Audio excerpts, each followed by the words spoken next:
Here we have a film that was making the rounds last year due to high critical praise and possible awards nominations. While I can't speak to the cultural impact of the film as of yet, I can say that this does mark a bit of a first in terms of anime films being distributed in the United States. Unlike films like The Boy and the Beast or other limited release screenings, Your Name marks the first time in quite a while that an anime film from Japan that is not a Ghibli film has been given a pretty wide release.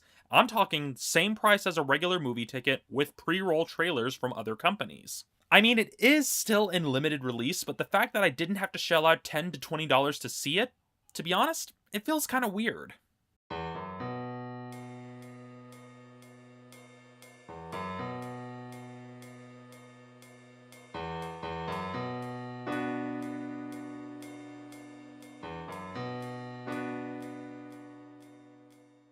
For the record, I went to a showing of the English dub of Your Name. That just happened to be the showing that I was able to get to, and honestly, I don't really take part in the sub-dub debate, since I am of the mentality of, I'll take whatever I can get. As for my thoughts going in, I didn't really have any expectations due to how little I knew about the film, aside from my limited familiarity with the director, Makoto Shinkai, and that's mainly because I read a comic adaptation of a previous film he directed. Coming out of it, it feels like a film that wants to say something, but never figures out what it's trying to say.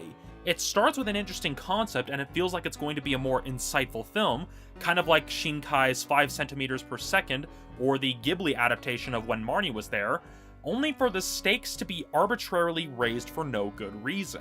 It doesn't help that the story feels somewhat truncated, like there were scenes and moments missing that would have helped cement the ramifications of the situation our main characters are thrust into. To me, the story feels half-formed, like they were working from a draft that only made sense to the person who wrote it, without asking the right questions that would have allowed the story to be more fleshed out and the key questions addressed. Had this been a miniseries, or if they simply dropped the quote, climax, unquote, in favor of something more introspective and insightful, it probably would have worked better.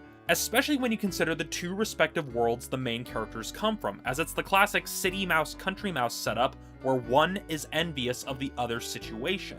As for the film's technical merits, the film is pretty well animated. While there are some moments where you can tell they cut a few corners, for the most part, it looks fluid. The film's visual style feels a bit par for the course for most of the film, save for some really trippy and really well executed sequences at about the halfway point. As for the characters and settings, they're well constructed, even if they may not be that memorable or iconic. When it comes to the English dub, the voice acting is pretty solid, and all of the actors give really good performances, especially the voices of the two main leads who frequently have to go from masculine to feminine, sometimes within the same scene. Overall, I can appreciate what Shinkai was trying to do, but there were a lot of ideas and themes in this film that could have been better addressed.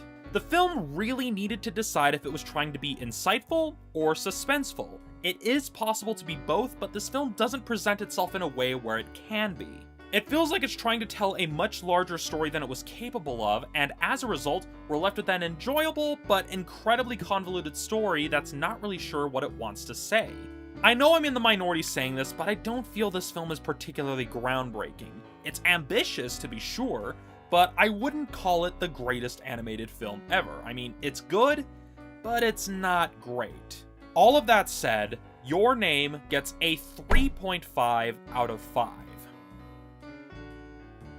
So that's it for this episode of Romney's Reviews. Thank you for watching.